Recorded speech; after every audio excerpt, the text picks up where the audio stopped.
For decades, this 50-mile-long stretch of water through Panama has been a top choice for companies moving billions of dollars of goods around the world. But it's not as reliable as it once was. Something huge just happened in global shipping, and almost no one is talking about it. For more than a century, one narrow waterway shaped how the world moves goods. But today, a new challenger has quietly stepped onto the stage. The warning signs were there: rising delays, shrinking capacity, and a system stretched far beyond what it was built for.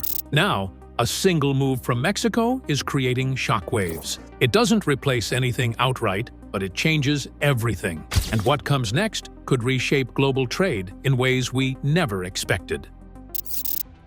Shipping's hidden crisis. Global trade is at a dangerous crossroads, and very few notice the looming crisis beneath the surface. The shipping lanes we rely on were designed more than a century ago, long before container ships reached nearly 200,000 tons, or global trade exceeded 12 billion tons annually. These historic trade channels are now struggling to manage unprecedented demand. Ships are bigger, cargo volumes larger, and expectations higher. But the infrastructure remains trapped in an older era. At the heart of this problem are maritime choke points, narrow waterways, where the vast majority of international trade funnels through. The Panama Canal is one of these critical bottlenecks, a strategic shortcut linking oceans and continents. But recent events have exposed its vulnerabilities in stark relief. In 2023, a severe drought struck the region, causing the canal to dry up to historic lows and forcing authorities to drastically limit daily ship crossings. What used to be measured in hours of transit suddenly ballooned into days or weeks of waiting in endless queues. Shipping companies faced impossible choices: wait indefinitely or reroute vessels thousands of miles around the dangerous southern tip of South America. Both options are costly, time-consuming, and unpredictable. The ripple effects touched every corner of the global supply chain, from groceries to electronics, and pushed prices higher. This isn't just a fluke caused by bad weather or poor management. Structural limits are baked into the backbone of these trade routes, and they tighten every year as demand continues to outpace capability. The infrastructure was simply never built for today's scale and velocity of trade. As vessels grow massive and supply chains demand ever faster delivery, the mismatch between capacity and demand becomes more acute and more costly. Delays don't exist in isolation either. A single congestion event creates cascading problems across industries and continents. Factories slow down due to missing parts, stores run low on inventory, and consumers feel the squeeze. The world economy's dependence on narrow, aging corridors exposes a hidden fragility that was ignored for decades but can no longer be overlooked. This crisis raises an urgent question. What happens when our most vital trade routes simply can't handle the volume they were designed for? The answer isn't as simple as expanding canals or building bigger ships. The world needs new solutions, alternatives that can absorb growing demand and create resilience against disruptions. And yet, most assume history's course is fixed, that the Panama Canal will remain the unchallenged gateway between oceans. But history rarely follows the neat lines we draw on maps. Sometimes, opportunities lie forgotten in plain sight, waiting for the right moment and vision to rise again. And that's exactly what's happening with Mexico's revival of a century-old trade route, an initiative poised to challenge the status quo and reshape oceanic commerce in ways long considered impossible. Even before the Panama Canal opened, Mexico was already playing a pivotal role in connecting oceans, a story many have forgotten. The forgotten rail legacy.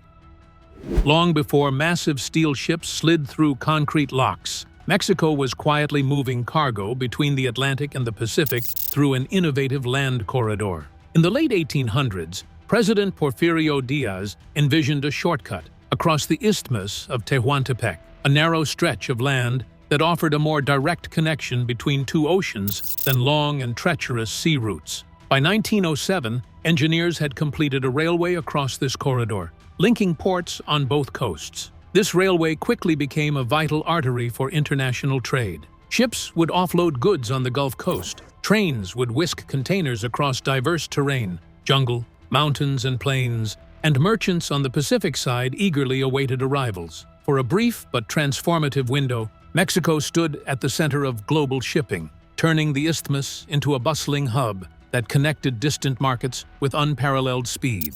The corridor's rise, however, was halted just 7 years later with the opening of the Panama Canal in 1914. The new waterway gave a direct and seamless maritime passage, thereby rendering the railway nearly useless overnight. Freight traffic through Mexico's railway dropped as ships chose to go through the canal without unloading and reloading processes. What turned out to be a disaster for Mexico was not its location, but its being out of sync with the world and the lack of modern technology. The opening of the canal coincided with new shipping advances that made water transport more economical than land transport. History swung very much in favor of the canal, and Mexico's railway gradually disappeared, left to rust and be forgotten for more than a century. But geography doesn't change, and neither does the potential locked within strategic corridors. Only a daring and visionary idea could awaken the sleeping giant, acknowledging that the hidden advantage had been lying dormant and waiting.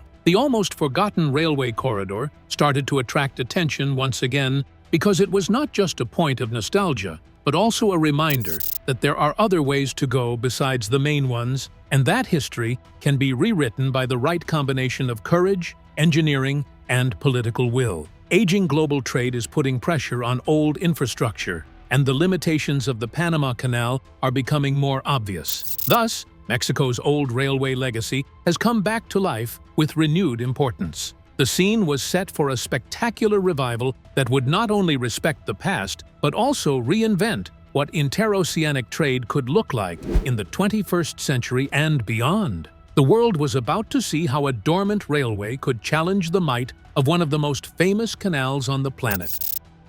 A $5 billion revival. In 2018, Mexico announced a startling plan that surprised observers worldwide. A multi-billion-dollar resurrection and modernization of the century-old railway corridor. Far from a small refurbishment, this initiative aimed to overhaul and expand the entire transportation spine across the isthmus of Tehuantepec. 3 new major railway lines would stretch over 1,000 kilometers, accompanied by freshly constructed highways built to move cargo faster than ever before.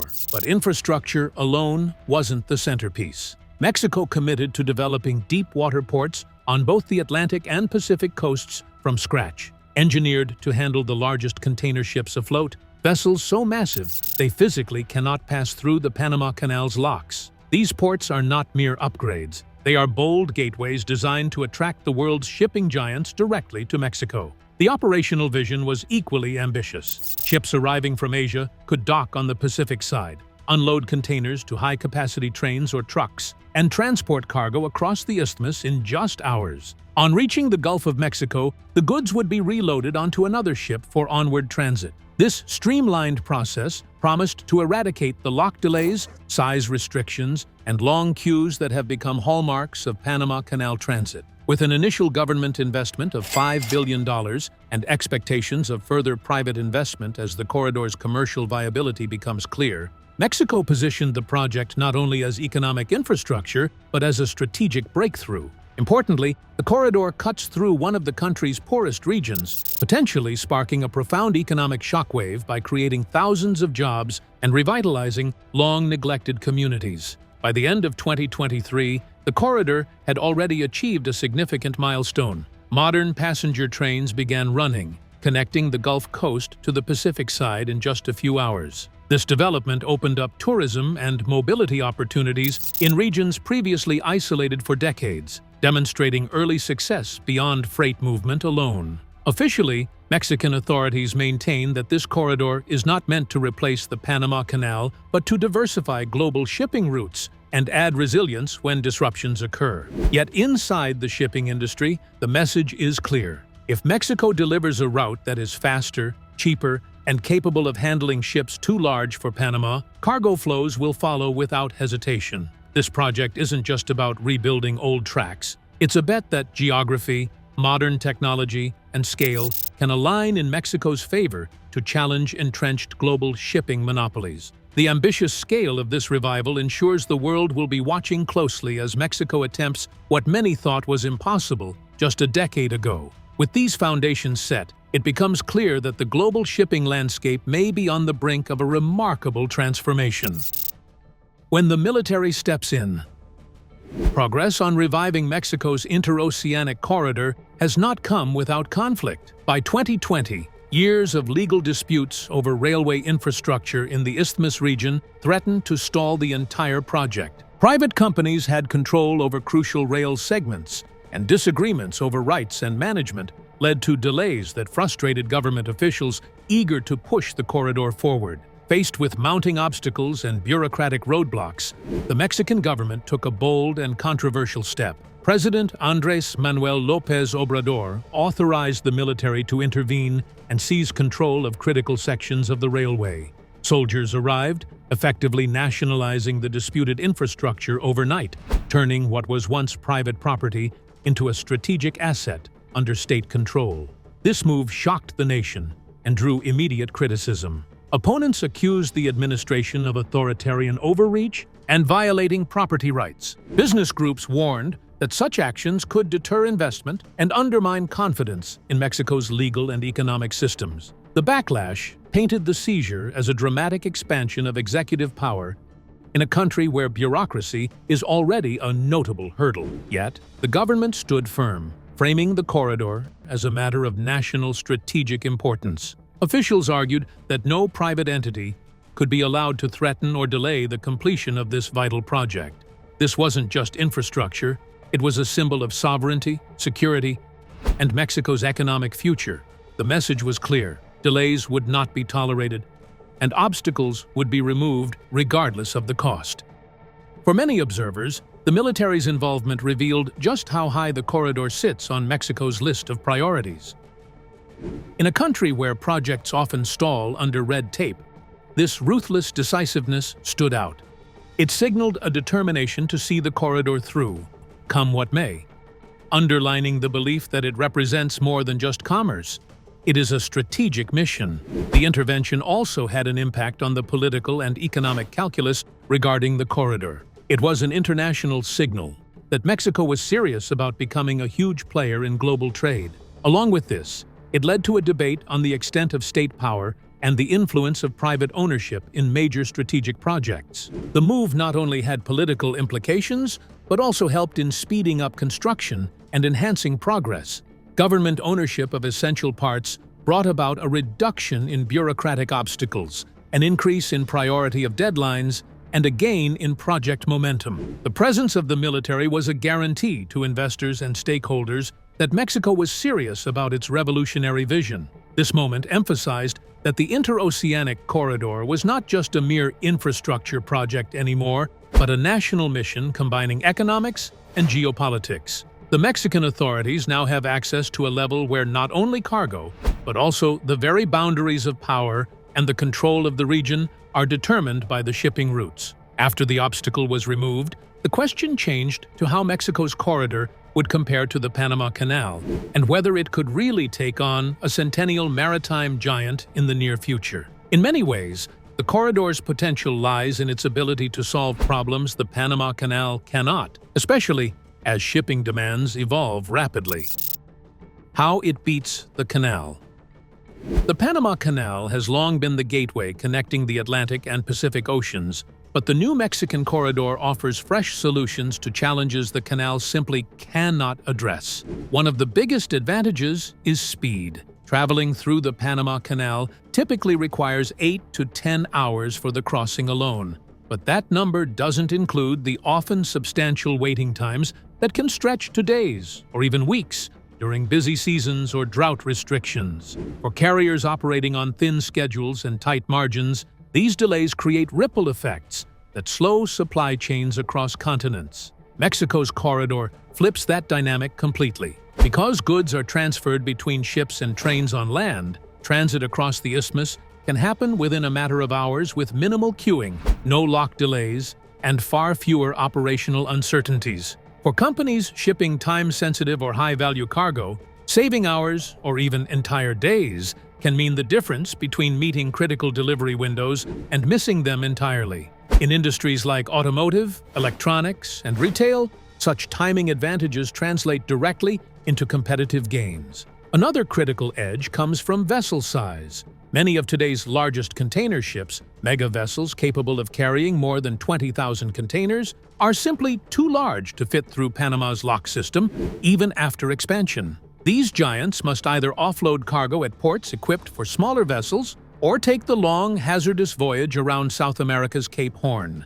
Mexico's deep-water ports, however, are engineered from the ground up to accommodate these massive ships, offering routing possibilities that Panama physically cannot match. Flexibility further sets the corridor apart. It features multiple rail lines and parallel highways, creating redundancy that maritime routes cannot replicate. If one line undergoes maintenance or faces temporary delays, alternative pathways keep cargo moving without major disruption. This multimodal network is inherently more resilient than a single waterway, dependent on stable water levels and uninterrupted lock operations. Climate resilience is another defining advantage. Panama's canal system relies heavily on rainfall to maintain lake levels essential for lock operations. The drought of 2023 exposed this vulnerability dramatically, forcing authorities to slash daily ship transits and triggering global shipping delays. Mexico's corridor, operating entirely over land, is immune to such fluctuations. It offers a dependable alternative in an era when climate variability increasingly threatens maritime choke points. These advantages are compounded by cost savings. The shorter transit time gives rise to a reduction in fuel usage, crew costs, and the financial risks that come with the unpredictability of delays. The financial incentives that are offered to the companies to shift their focus of operation from the traditional routes to the new ones are the result of these savings, which, during the process of thousands of shipments each year, accumulate to be a powerful economic factor. There was early skepticism about the operations still being slow due to the transshipment of cargo between the sea, train, and sea again. But in 2024, the trial shipments gave a completely different picture. The tests confirmed the corridor's capability of providing both quick and reliable service by revealing that the transit time through the canal was reduced by 30 to 40%. Yet, this alternative path is not aimed at the complete elimination of the Panama Canal, but rather at its partial utilization. Some kinds of cargo and specific shipping timelines will still be inclined to Panama, whilst the corridor of Mexico will slowly take over high-value goods, oversized boats, and time-critical orders. Thus, this advantage not only contests the traditional view of which port is more powerful, but also encourages the development of a more adaptable, free global shipping system, i.e., one where several routes attract attention simultaneously, and none of them has absolute power over the passage. As confidence in this alternative route grows, the movement of global trade will begin to shift, drawing attention to the geopolitical stakes of controlling such a vital corridor. Convincing the industry.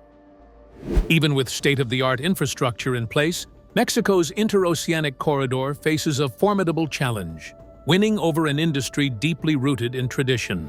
The global shipping sector is notoriously conservative, relying on operational systems and routing habits that have remained largely unchanged for more than a century. Shifting companies toward an unfamiliar logistics model, one that requires rethinking routes, retraining personnel, and adopting new coordination practices, is far from simple. For many carriers, the risk of disruption feels greater than the promise of innovation. The corridor requires precise, disciplined coordination among numerous players. Cargo must move seamlessly from ocean-going vessels to trains or trucks, traverse the land bridge without delays, and then reload onto another ship on the opposite coast. Any breakdown in scheduling, customs processing, or container handling can erase the time advantage that makes the route appealing in the first place. In this system, efficiency is not just beneficial, it is essential. Customs procedures add another layer of complexity. Unlike a single continuous canal transit, freight moving through Mexico must clear customs at 2 ports and comply with inland transport checks. This naturally raises concerns about bottlenecks, added paperwork, and potential security risks. To counter these doubts, Mexico has invested heavily in digital infrastructure capable of synchronizing all moving parts in real time. Advanced tracking platforms, automated scheduling tools, and secure digital documentation systems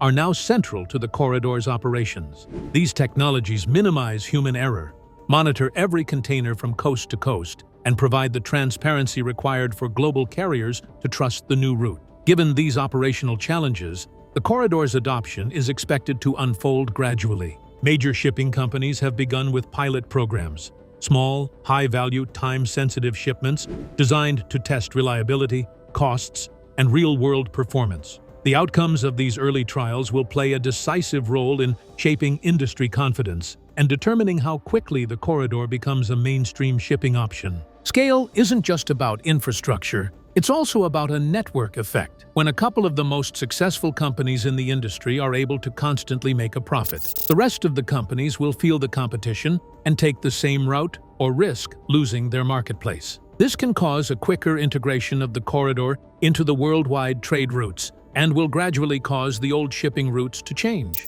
Operational excellence is also very important. The daily performance, the dependable staffing, the efficient coordination between the government and the private companies, the strong security measures, all these must be of top quality to the skeptics. To support this, the Mexican government has placed special police units along the corridor to prevent theft and criminal activities, which used to be the major problems in the freight transportation within the region.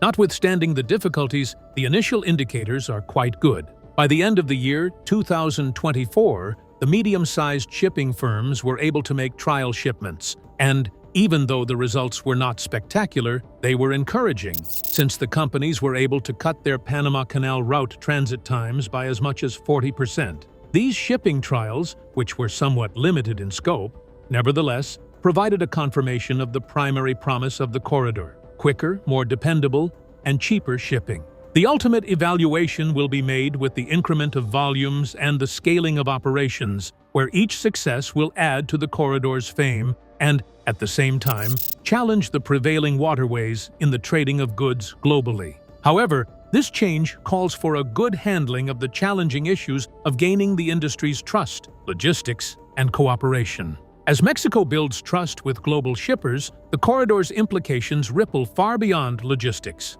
reshaping global power balances in the process. Global power shift.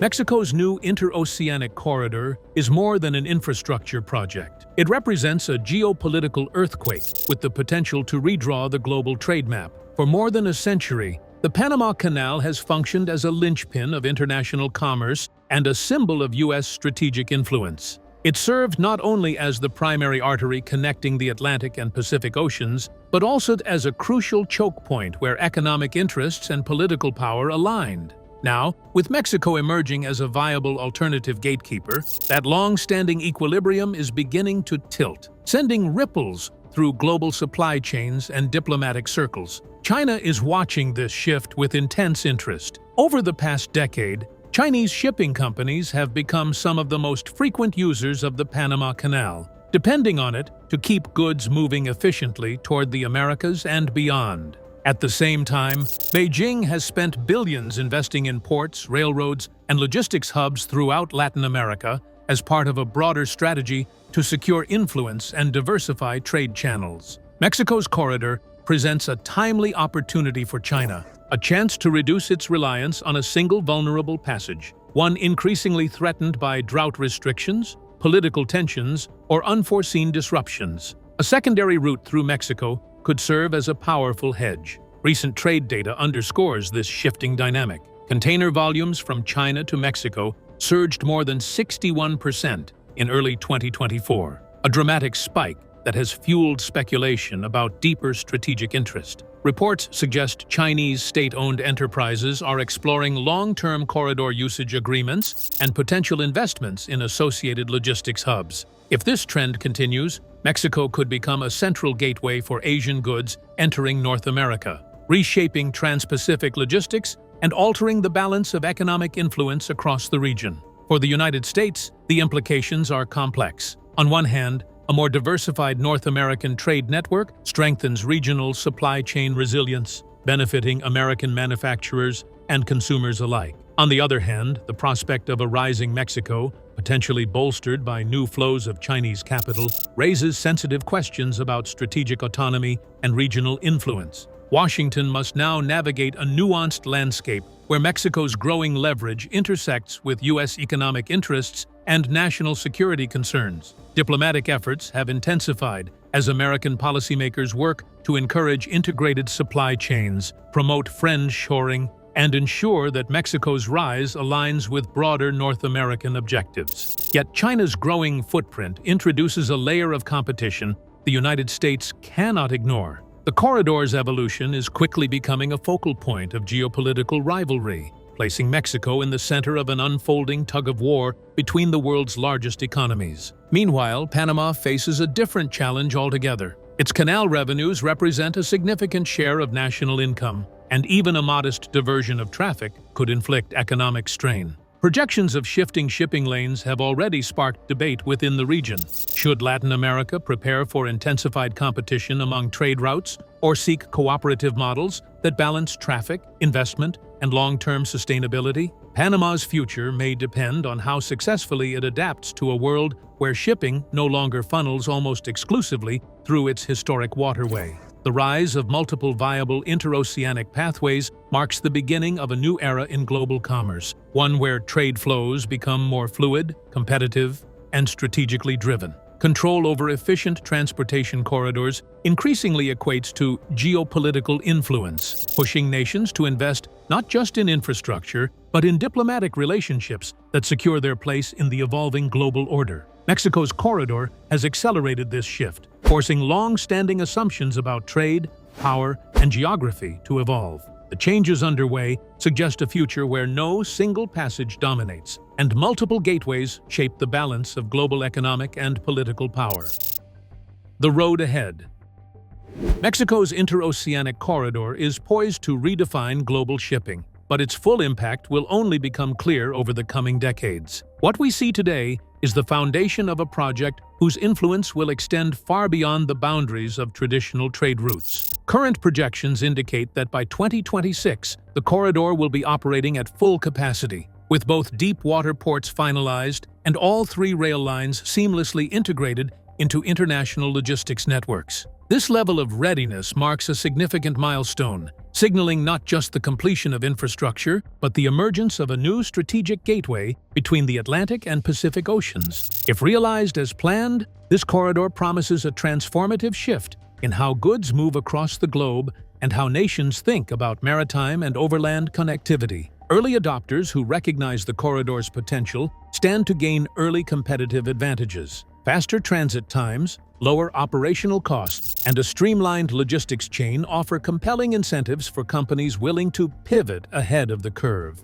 Their success will almost certainly pressure competitors to follow suit or risk forfeiting market share. As the corridor matures and more industries incorporate it into their global strategies, freight volumes are expected to rise substantially. Forecasts suggest it could handle tens of millions of tons of cargo annually by 2030. Unlocking billions of dollars in revenue for Mexico and positioning the country as a key player in reshaping global supply chains. But the corridor's significance extends well beyond commercial metrics. Southern Mexico's economic landscape, long marked by underinvestment and limited industrialization, is on the brink of dramatic transformation. New industrial parks, logistics hubs, research centers, and manufacturing zones are already planned along the route. These developments will not only generate jobs, but also catalyze a wave of broader social and economic improvements. Roads, housing, utilities, and public services will expand to support the influx of commerce and population growth. For many communities, this represents the most substantial opportunity for advancement in generations. Beyond its national impact, the corridor sets a powerful global precedent. It proves that with political will, strategic investment, and bold execution, even long-standing infrastructure monopolies can be challenged and reimagined. Mexico's accomplishment provides a blueprint for other regions historically sidelined in global commerce, demonstrating how geography, once seen as limiting, can be transformed into a source of economic leverage and geopolitical influence. This competitive disruption benefits the entire world. The Panama Canal, long the dominant route for interoceanic shipping, now faces renewed pressure to innovate, modernize, and increase efficiency to maintain its relevance. Shipping companies, meanwhile, gain new routing options that enhance supply chain resilience and reduce dependence on a single choke point. The global trade system becomes less vulnerable to droughts, political instability, or natural disasters that can cripple narrow passageways. Nonetheless, huge infrastructure projects, without fail, raise issues. The environmental impact on the ecosystems, water resources, forests, and wildlife has to be managed responsibly. Mexico will have to prove that the rapid advancement of the economy can go along with nature conservation. Also, the cultural heritage and the rights of the people have to be taken into account as the construction work moves through the areas that are characterized by a rich history, identity, and ancestral traditions. In the end, the profitability and the corridor's success will not only be measured by how much it can bring in without letting the poor and the environment down. If Mexico manages to find this equilibrium, it might just change the whole picture when it comes to 21st century infrastructure, one that not only produces economic growth, but also lifts the people and the environments around it with its kind presence. What is happening now is just the first step of a transformation that will alter global trade forever. The time when one canal controlled the movement of ships across the ocean is over. To be more precise, we can now talk about a world having different, effective, and competitively strategic routes, with the traffic of goods and politics being determined through the very infrastructure that binds countries together. Mexico's bold corridor isn't just infrastructure. It's a strategic pivot, reshaping global shipping, trade, and influence. As this new route accelerates, it drives the world toward a more resilient and diversified future. If this breakdown opened your eyes, hit like and subscribe for more insights into the forces transforming our global economy. Thanks for watching, and watch the next video shown on the screen. See you there.